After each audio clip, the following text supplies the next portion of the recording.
Welcome back to the Energy Sovereignty Project and our closeout for the month of June. So we had nearly 1,000 people join us last month. So a big welcome and thank you to all of the new folk. For those just joining us, this monthly format is a 1 day per minute recap of the month. And so in this case, 30 days and 31 minutes. It's designed to chronicle the month, and if you wish to skip my commentary, just skip to the minute mark of any corresponding day that you're interested in, and then you'll get that day's data. So my intro music's coming in here, so that tells me I'm coming out of time here. So this month we have 2 days, the 11th and the 12th. Pay special attention to those because there are multiple parts for those 2 days. And so with that, let's go ahead and get back to the recap.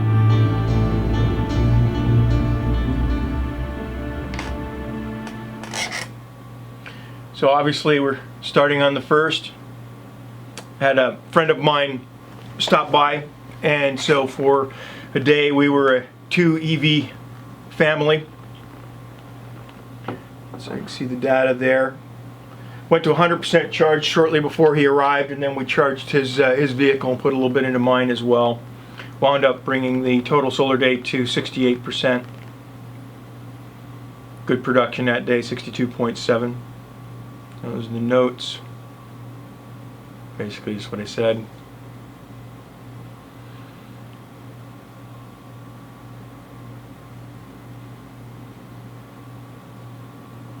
A lot of entertaining going on. AC use and oven.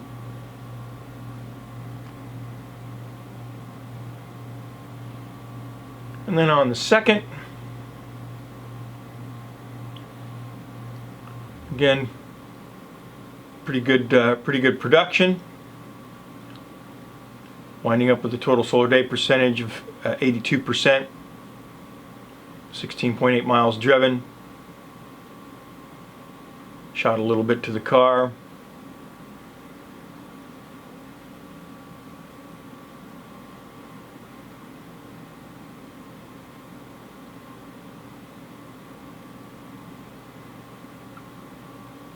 And like I said, just a little bit to the car. Nothing sent to the grid. The system was still recovering from the heavy charge on the 1st.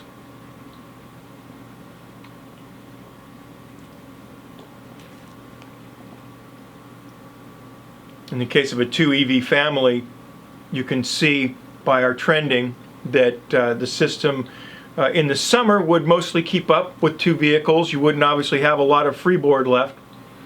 Then on the 3rd, peaked out, sent a little power to the grid. Not much, but enough to record it. 8 kilowatt hours to the vehicle.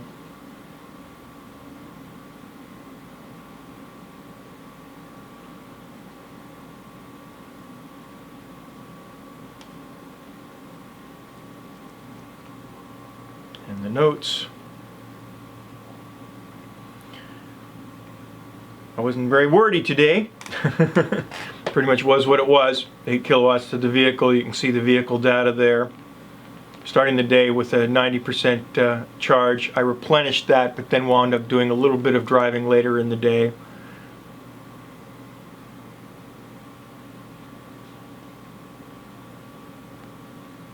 I like to keep the vehicle at 90%. It's a good charge to keep it at. And then the 4th, again, we peaked out, shot a little bit to the grid, more than yesterday, but still not much, just 1.9 kilowatt hours. Heavy use day today.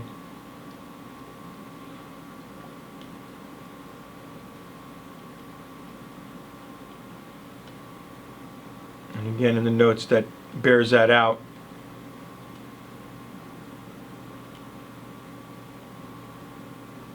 A lot of AC and cooking.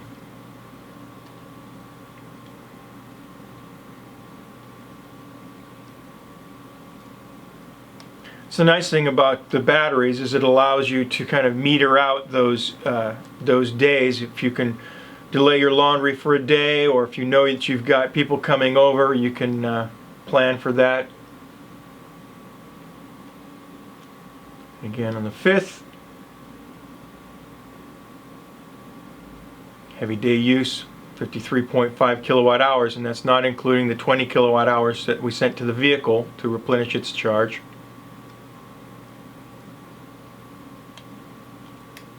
Good production though, 59.7 kilowatt hours produced. But still leaves us with a shortfall for the day, 73.5. And again, heavy AC use. Did send some to the grid, but not much.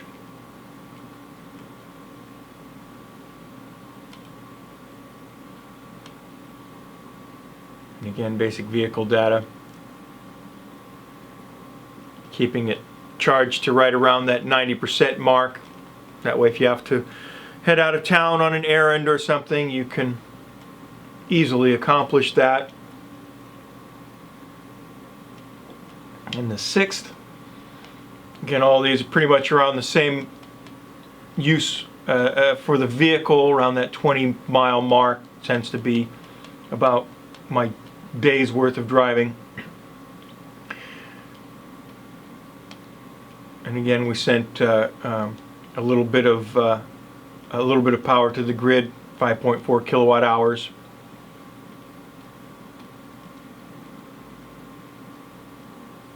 Good production. And again, keeping the vehicle up in that, basically that 80 to 90% range.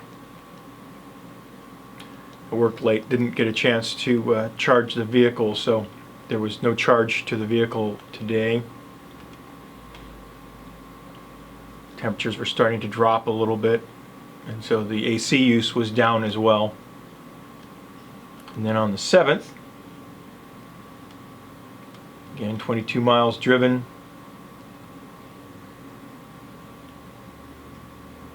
And we sent a whole bunch of power to the grid. Charged the car, 15 kilowatt hours.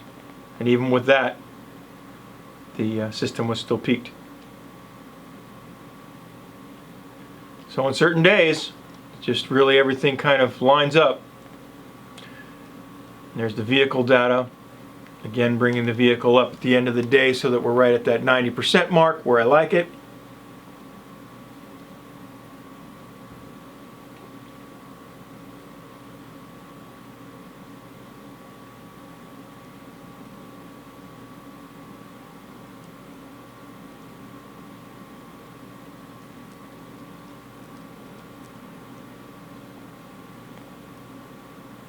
Then June 8th, needed to use the vehicle to go out of town, so we charged the vehicle to 100% early in the morning, and that brought our charge at first solar contribution to 50%. So that explains the extra usage overnight for those that are keeping track of that. And we still didn't put a lot to the vehicle to top it off, so managed to peak at 100%, send a little bit out. Again, this reflects the vehicle data there.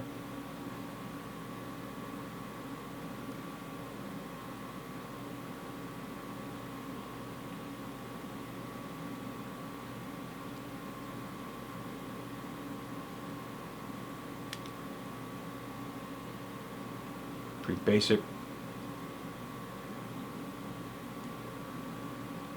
And then on the 9th, that's our return trip. And what wound up happening here is that I had to do a bit of driving while we were there, and that's reflected on the previous day. And it put me just over what I would need to be able to make it home on just the sunlight charge from the house alone. And so I had to give it a little bump charge so that I could finish the day's driving out on the coast. And again, that's reflected here in the notes.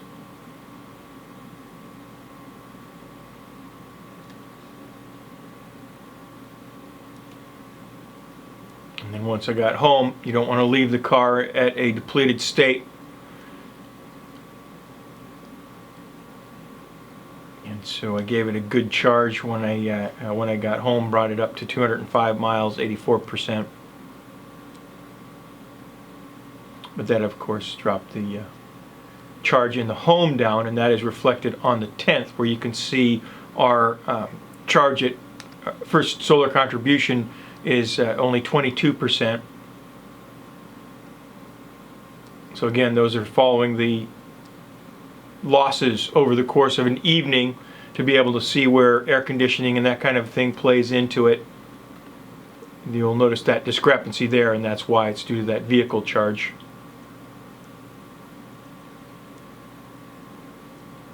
And then no vehicle charge today.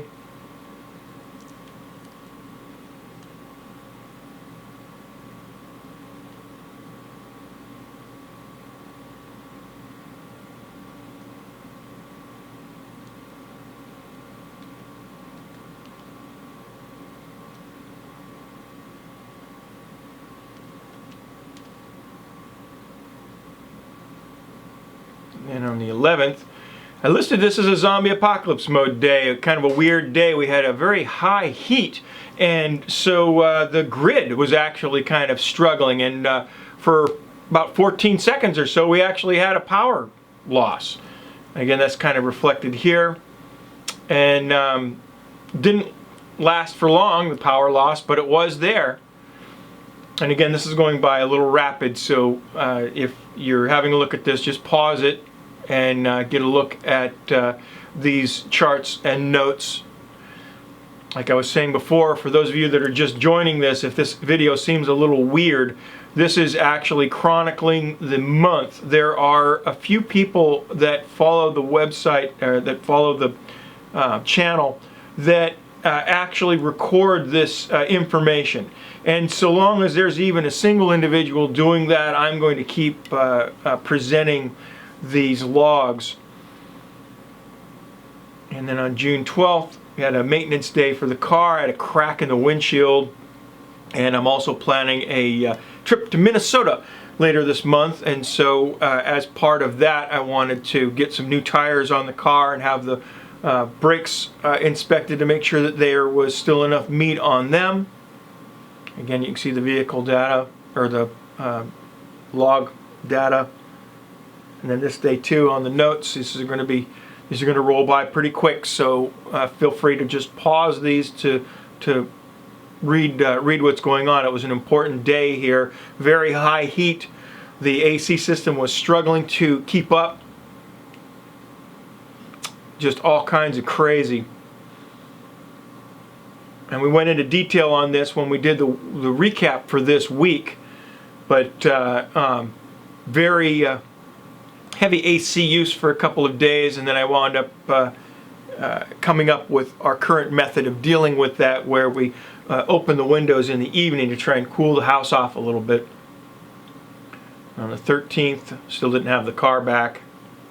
Made some adjustments to how the home was dealing with the heat, as I had said.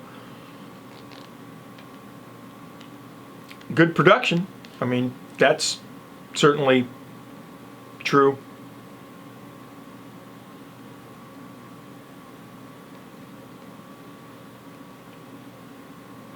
And so with the temperatures dropping like it says on the 13th, things just basically returned to normal. And so I chronicled the previous day and this day to show the difference between what happens to the home when the AC is cranking, and then on a day like today, like the 13th, where everything just basically returned to normal. And then on the 14th, again, temperatures dropping off,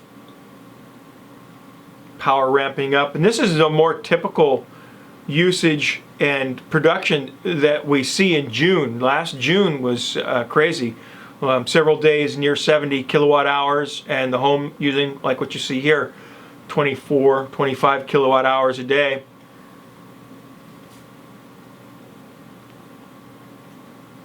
And then some vehicle data. Dumping a good charge to the car, so we're able to use it. Again, keeping the car here a little lower than what I like to use it.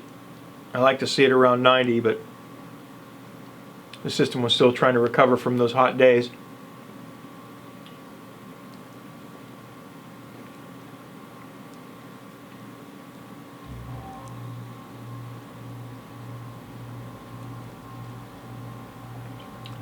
15th.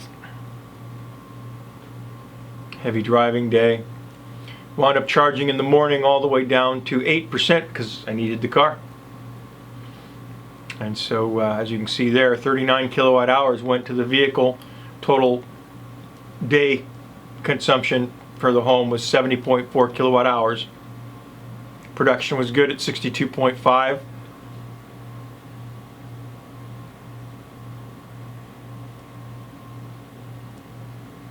And basically just what I said there.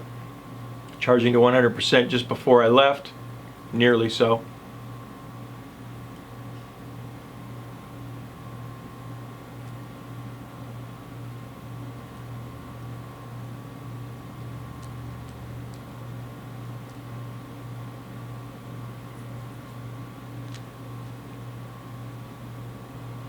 And then we have the 16th.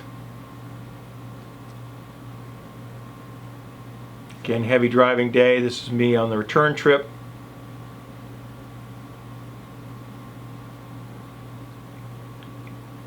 Decent production, 62.3 kilowatt hours, and I needed it because once I got home, boom, 22 kilowatt hours to the vehicle so that it returns to a usable state.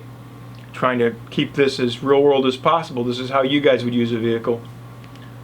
And here's the vehicle data.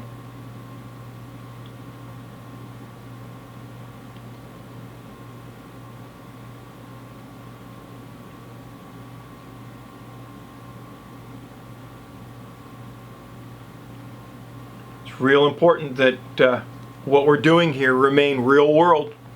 If it's not, there's no point in doing this.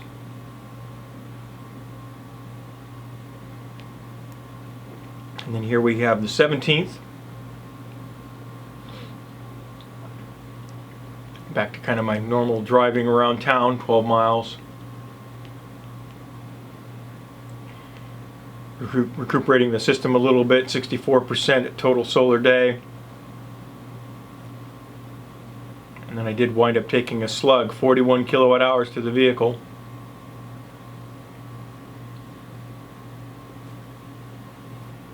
And that 41 kilowatt hours, that's what brought the first contribution down to that 60% that you saw.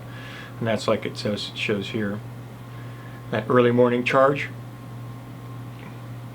Bring the vehicle back up to that 90% where I want to see it. If I need the vehicle, doesn't do me any good if it's sitting there with a 25% charge and then me twiddling my thumbs for several hours to get the range back up.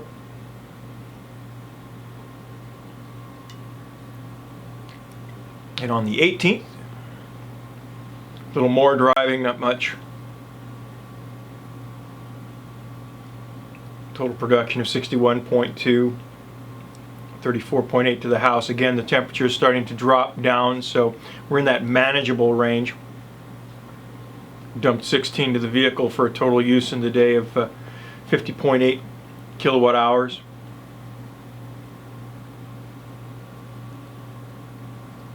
Vehicle data. And again, when you see that home usage, you're seeing that home usage bounce around. Basically, at this point, pretty much what we're using, or pretty much what we're creating on a daily basis. There's not a whole lot of point in sending it to the grid if you're going to use it for driving. You're making out better by putting that power to the vehicle and comparing that to what you would pay for a gallon of gas than you are in pulling it out as electricity. Heavy day of driving, 215 miles.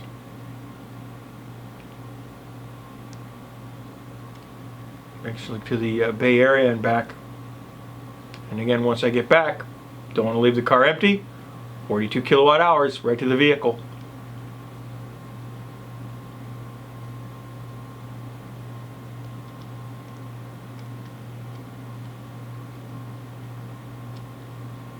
Basically just what it said. Again, I can't stress that enough. If you guys are focusing on return on investment, if you're going to be using a battery system and solar, that a huge part of that is look at what you're paying for gas. if you can replace that with what you're seeing here, you're better off for it. And there's on the 20th. And again, temperatures staying manageable. You know, we're cooling the home in the evening, 32.5 kilowatt hours, and then we wound up 26 kilowatt hours to the car.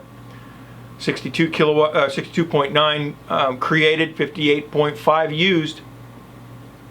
Nothing to the grid. We're just in a happy equilibrium. 43.4 miles driven on the car. And again, here you go on the return. 26 kilowatt hours.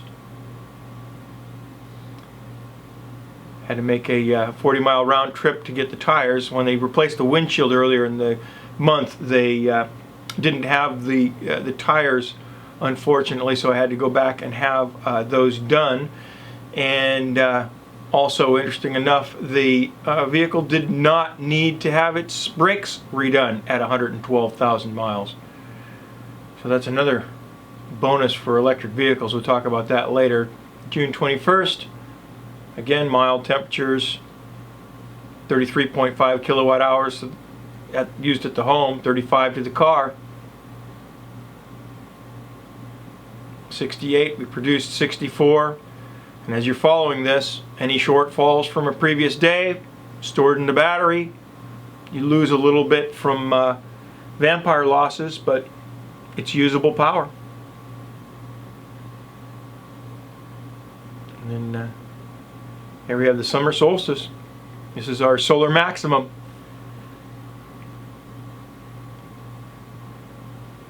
It's interesting that the solar maximum doesn't completely coincide with the maximum of heat. That's going to come probably in early to mid-August. But we'll see. Maybe we'll escape that. I'm hoping. June 22nd. Really good production day, 63.8. Moderate home use, 38 kilowatt hours. Still creeping up to that 40 kilowatt hours. So it's a little bit warmer on this day. 15 to the vehicle to keep it at a usable level.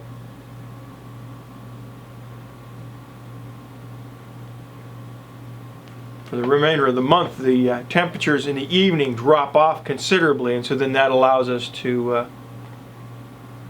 cool using the outside air. And again, the notes show the vehicle usage.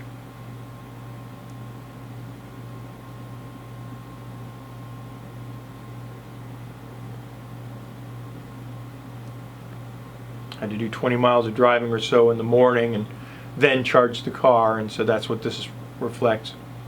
Get it up to that 100% point before I took off.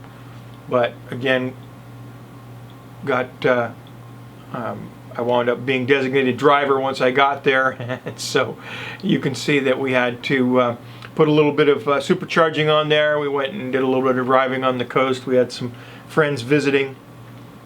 They were very excited to ride around in the Tesla. They thought that was great fun, especially on the mountain roads. I had a couple of their kids in my car, and they just really enjoyed it. And again, showing the use of the vehicle. And then that 28 kilowatt hours to the vehicle, that's when we got home. Again, I arrived home with very little charge left in the car. Needed to put a decent amount right back in it so that we don't leave the car in a depleted state.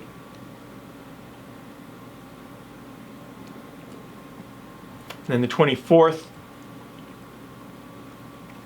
I'm showing this as a maintenance day for the car. This was actually the day that I went and got the tires for the car, apparently.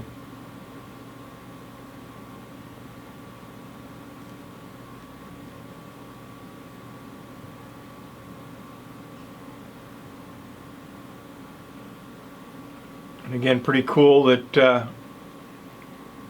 the car's gone 112,000 miles and no brake job. I had it checked at 87,000 miles, and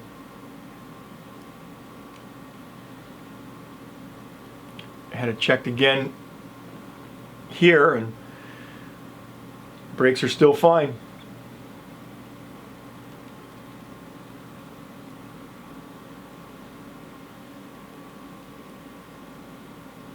And the 25th, 20 miles of driving, sticking a little more charge into the car, 16 kilowatt hours, to try and bring that up a little bit. I put a considerable amount of charge on the day before, and that left us with only 10% in the morning when the sun came up. Good production day though, 60.3 kilowatts, 56.5 used, so 5 kilowatt hours banked or so. 16 kilowatt hours of the vehicle.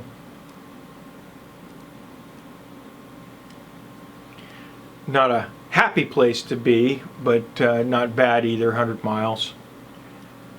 Again, I prefer to be in that 90% range. The home use was elevated because of air conditioning use and laundry. 26th. Again, temperatures dropping off on this particular day. I did put the AC on there, but to be honest, it was mostly the circulating fan that was being used. And then that allowed a considerable amount to be put back into the vehicle again to bring us back into that comfort zone. We created 64.9 kilowatt hours and used 60.1 total to the home to bring the vehicle up. And that's the totals that you see. Starting off the day a little under 100 miles and ending at just under 200 miles.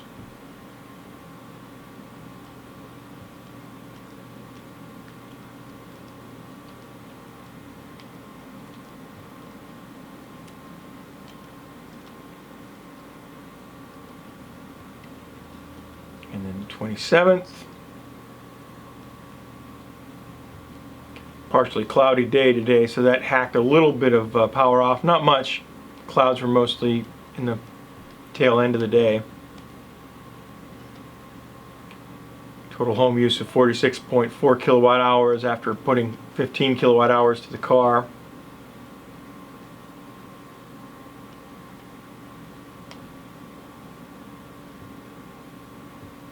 And the notes basically bear that out.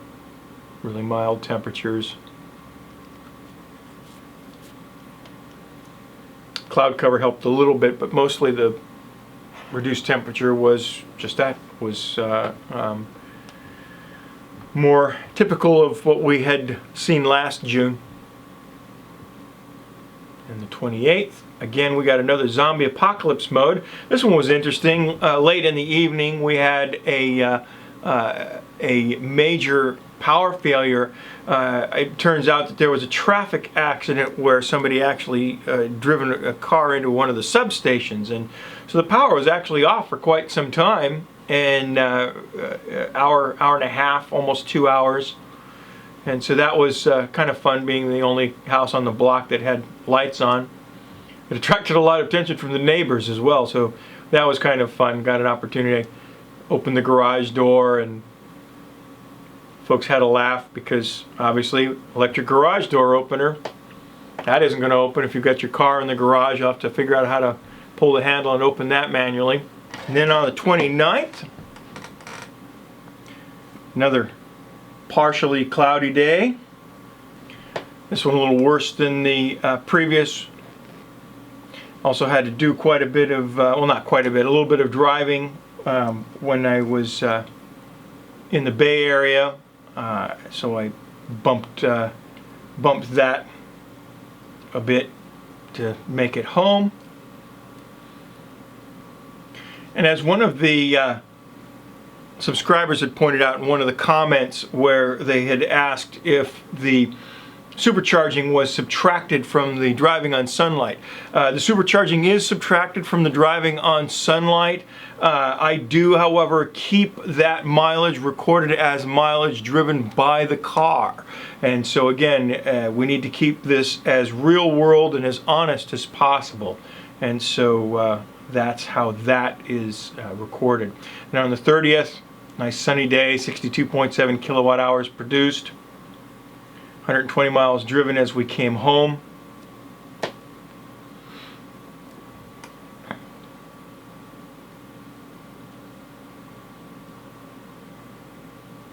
Powerwall got to work out 49.4 kilowatt hours from it. 30 plus kilowatt hours to it.